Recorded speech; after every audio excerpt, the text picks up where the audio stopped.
Продолжуваме на тема култура со гостите во студиото 3 на Македонската телевизија. 40 топли летни вечери исполнети со уметност презентирана од над 900 уметници, театарски представни, ликовни изложби, концерти се дел од културниот бренд на главниот град Скопско лето. На оваа тема говориме со моите гости. Велам добро утро за Јасмина Марковска и Никола Глигоров од дирекцијата за култура и уметност. Добре дојдовте. Господин Глигоров, веќе добро знаеме, она што го дефинира Скопско лето е најбогатата културна манифестација, од години во години се побогата, скоцкана во 40 дена. Така, во богата, значи во тие 40 дена побогата е оноку колку што може, пред се во бројот на програмските содржини, програмските термини, но побогата е за богатството на творештвото, на духот кој што го носат уметниците, авторите, творците, кои што се представуваат на сцените на Скопско лето, и побогата е за благородната публика која што се побројна и се повеќе ја има на сите овие содржини. И затоа сме ние задоволни не само годинава и сите овие веќе 37 години кои што се за нас. Што досега можеа да видат скопјани ни за културни настани? Јас би сакала само да издвоам еден од нив кој што пред некој ден ги измами воздишките на публиката во одушевувањето. Тоа беше еден вкус на Израел. Мюзиклот кој што беше во Македонскиот народен театар беше одлично. Прекрасен вкус, особено што тој вкус од Израел го донесоа млади луѓе. Значи еден мюзикл, еден музички настан кој што наистина се одликува не само по квалитетната изведба, по ентузијазмот на изведувачите, туку и по тоа што ова представа беше донесена представена од млади луѓе, кои својата енергија, својата љубов кон музиката, но и љубовта кон својата земја, љубовта кон се она што е творештво, што е уметност, ја пренесува и буквално во публиката и меѓу публиката. Бевме сведоци како на крајот тие заедно со веќе во одушевената публика и го завршија својот концерт. Во таков дух би рекол се одвиваше сето она што од 21 јуни Скопско лето го понуди со самото отворање и гала концертот на Македонската опера и балет, со првенците на Македонската опера, со неколку исклучителни изложби, меѓу кои ќе спомнам изложбата на Жарко Башевски на самото отворање, изложбата на Исмет Рамичевич. Веќе имавме можност она што го најавивме да го проследиме во театарскиот дел од програмата трите премиери, премиерата на Театарот за деца и младенци, премиерата на Драмскиот театар, вчера вечер ете зад нас е веќе и премиерата на Албанскиот театар од Скопје, кафе киното кое што вечерва ќе има својата последна проекција, значи програми од сите области за зечи вкус би рекол, и исто така не само за различните естетски определби, туку и за различните старосни групи на редовната, благородна и драга публика на Скопско лето. Колку сте задоволни досега од посетеноста? Јасмина, да не биде дека само јас. Така, апсолутно. Да, кажеме дека сме доста задоволни од посетеноста ова Скопско лето. Добре, има и постара публика, повозрастна, се наоѓаат и млади. Богата програма има до крајот на Скопско лето. Што ги очекува скопјани и туристите? Има многу туристи од година во година кои што сакаат да го проследуваат овој културен бренд, како што напоминавте. Има и концерти, има и изложби. Да, што се има може се. да видиме? Јас можам да кажам за музичката програма. Апсолутно, ајде да слушаме.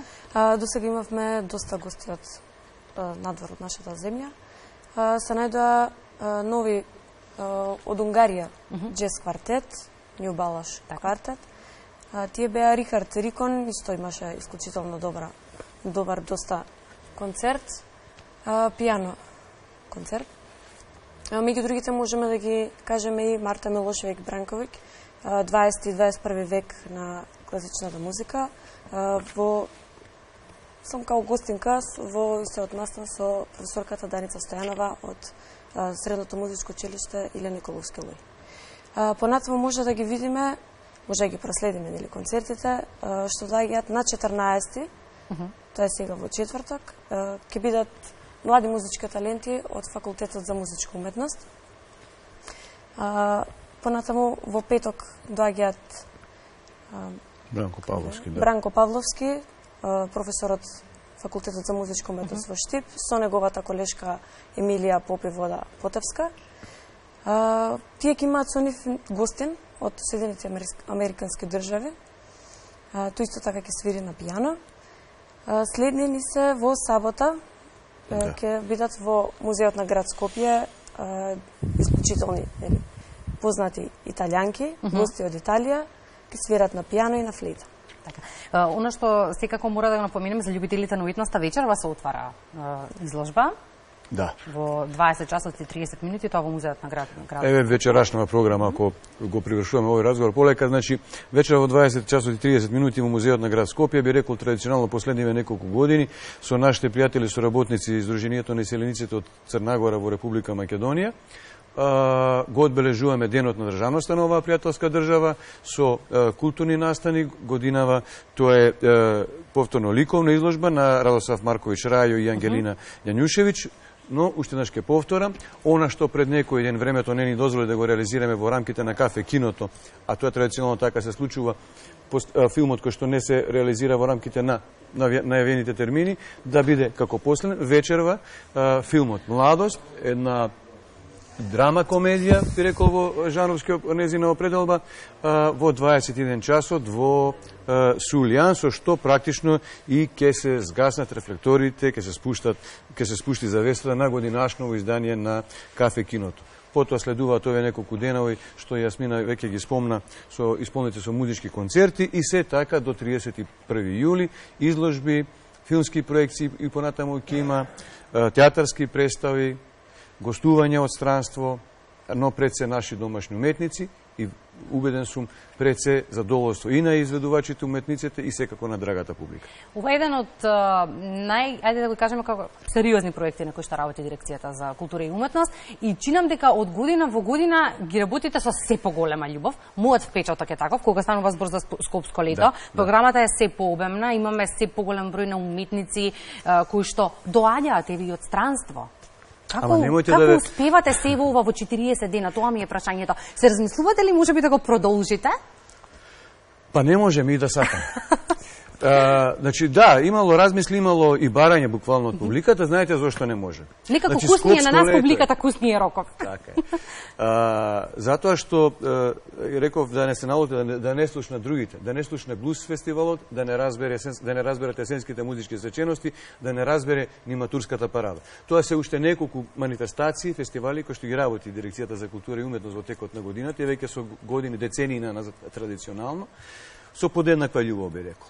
Да, најстар од сите овие манифестации Скопското лето, најголемо искуство имаме со Скопското лето. Љубовта е, би рекол, не само наша. Љубовта е на сите оние кои што сме во рамките на Дирекцијата за култура професионално ангажирани, секако нашите блиски, драги соработници, но секако љубовта е голема на уметниците кои што учествуваат во оваа програма, кои што ни помагаат да ја скоцкаме, како што рековте, да овој мозаик го направиме, да секој дел од публика да си го најде своето камче, своето задоволство во Скопското лето. И се обидуваме да пренесеме дел од она што ние го замислуваме, го посакуваме, да го направиме во рамките на овие 40 програмски вечери. Се надевам дека тој ентузијазм, таа љубов ќе остане и понатаму и ќе продолжи со децении понатаму. Верувам дека е така. Споменавте дека има програма за сите вкусови и сите возрасти. Некаде пред крајот моето последно прашање е колку младите одвојуваат простор и време за култура?